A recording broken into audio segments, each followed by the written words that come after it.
po si Rabaya Shua. Ito po yung bata na nagbigay kay Rabaya Shua ng isda. At ito po yung mga isda na nakalagay sa kanila. Ah, sige, isda. Okay.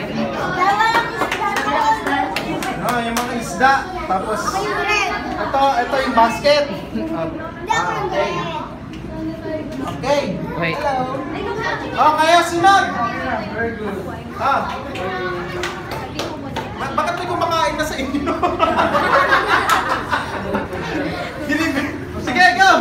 Alis po sila. Tapos ito po yung dalawang design. Tapos ito po yung isda. Tapos ito po yung basket. Basket po. Tapos kami po yung mga kumakain. Tapos ito Ah, may kumakain na. Ito yung So, mga bata. Ito yung ah, okay. na nagbigay na. Siya yung bata na nagbigay. Okay.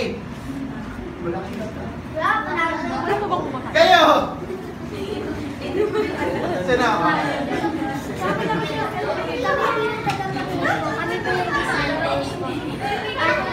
Si Brother po, ano po, siya po yung bata.